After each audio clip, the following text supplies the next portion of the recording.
Jerry Crasnick joins us, ESPN baseball reporter, ESPN.com. Yankees and Astros going to a Game 5 tonight at 5:08, and you can listen to the game right here on 104.5 Team ESPN Radio. Jerry, Roger Weiland, Chris Honorado, good morning. How you guys doing? We're good, Jerry. Yankee fans are out of their minds right now, and the Yankee Stadium was electric last night. Let me just start with, are you surprised what the Yankees have been able to do here the last two games to get themselves right back in this series? You know, I'm really not, just because I think this Houston team, they have two great starters at the top of the rotation, and Ken Giles has been a pretty good, closer, but the rest of the pitching staff is kind of suspect, and Lance McCullers pitched great last night, but the problem is when you have to take him out. And I just think when you throw some of these guys into a situation like you had last night at Yankee Stadium where the place really starts to go crazy and it gets loud, I think they got rattled, to be honest with you. And so, no, it did look last night when it was 4-0 like it was over, but all they needed, the Yankees, was that one spark, and Aaron Judge provided it with that home run. The question tonight now will be, can they do anything against Dallas Keuchel, who brings in a 0.85 Jerry ERA in 8 starts against the Yankees? Well, he's been great. The thing is, the Astros aren't hitting at all. The Yankees pitching has been so good. It's probably going to be a pretty close game, and I don't know that Dallas Keuchel, as good as he's been, is going to be able to give A.J. Hinch, more than 7 innings. And 6 outs doesn't sound like a lot, but I don't know who he has down there that he really trusts in this situation. I just think when you get into Astros bullpen is that suspect, I don't think he has anybody down there that he trusts. So, 6 outs at the end is a lot. So I think if the Yankees can keep it close, for 6 innings, 7 innings, they have the decided advantage. Jerry Crasnick with us here on 104.5 The Team ESPN Radio. You can find Jerry on Twitter at @JCrasnick, and he's been providing great statistics throughout this series. And Jerry, towards the end, I want to ask you about the length of these postseason games and what you think about that. But you detailed the Astros not being able to hit, and you put out a stat before yesterday's game of their offensive woes. But in terms of the Yankees bats, do you feel like Judge has maybe turned a corner here? As I mentioned to you just over text, I was at that game, and I was really impressed at that breaking ball he stayed back on in the 8th inning, and obviously he's so strong. If he's able to make contact with a ball, he hits it off the left field wall. Have we seen a turning point here with Judge maybe in his approach at the plate? Well, we very well might have. We have great stats people, and they told me, I think during the season he saw 33% breaking balls, which I think was the most of any hitter in baseball. That's a lot. And in the postseason, it was up to 56%. I mean, basically, he's just seeing nothing but curveballs and junk. And I think there's a tendency for a young hitter to probably get kind of jumpy and maybe a little bit too aggressive.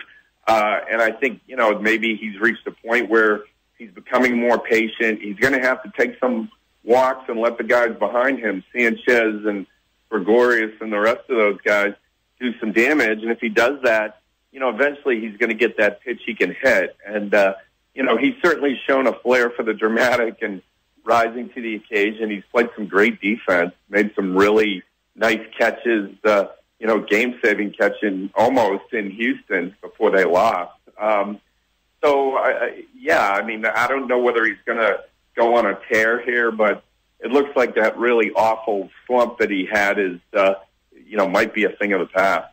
Jerry, what about Tanaka tonight? What kind of performance do you think the Yankees will get from Tanaka, who has really a very much up and down regular season? Certainly wasn't the ace of that staff in the regular season, but his 2 postseason performances against Houston and then going back to the Cleveland series have been awfully good. Yeah, if he gets that split going, he's really difficult. And look, A.J. Hinch was asked about it yesterday. I mean, this is a team that I think they're hitting 159 as a team. This is a team that led the majors in everything, basically. And I think when Cleveland didn't hit and they were striking out, everybody was saying, wow, the Indians' bats have really gone cold. But when they've done it against Houston and Cleveland, I think it's more a tribute to the Yankees pitching, and the starting pitching in particular, because everybody knew the bullpen was good, but they've been getting great work from all of their starters, including Sonny Gray last night. So, it looks like it's going to be another one of those close, tight games, low scoring, which is contrary to what I thought, it would be, especially when they got toward the back of the rotations. And if it gets, into the late innings, like I said, and we're only a run or two apart, the Yankees have a distinct advantage because of their bullpen. Jerry, you tweeted out a piece this morning about the length of these postseason games and that every single one has lasted at least 3 hours. This year's postseason games on average 10 minutes longer than last year and 21 minutes longer than 2 years ago. You can find that story on ESPN.com. I wonder, though, I have been enthralled by this postseason. I'm not looking at my watch. I'm not looking at the clock to see what time it is when these games end. Is that a product of me just being a baseball fan, or is that a product of these actually being good games? And so maybe we aren't too concerned as a fan base about the length of the games.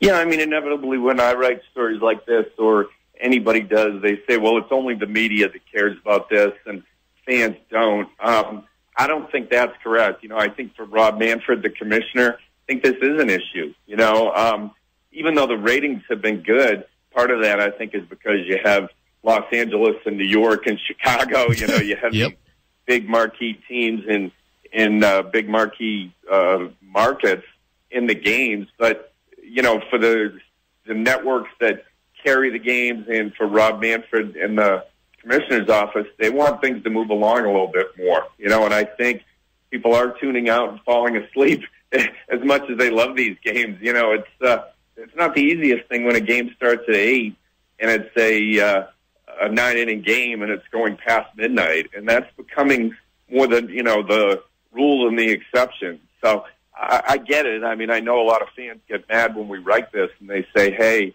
only you care about it, but that's not true. Rob Manfred and the owners and people with baseball want to cut some of the fat out of these games and get them moving along a little bit. And I think when you have 26 games and not one of them is under 3 hours, that's indicative of more of a trend than just sort of an aberration for, this October in particular.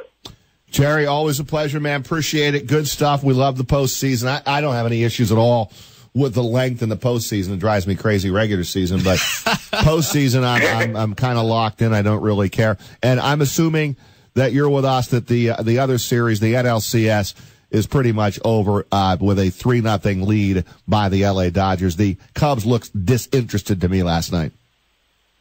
Yeah, the Dodgers, I give them a lot of credit because they were a mess, in September, and they've really turned it around. The amazing thing is how good their bullpen has been, but honestly, I kind of like seeing it that if the Dodgers they were 91-36 at one point. They were really the best team in baseball. So I think it's good when a team that played well all year finds itself again in October. And now the question is just going to be who they're going to wind up playing in the World Series.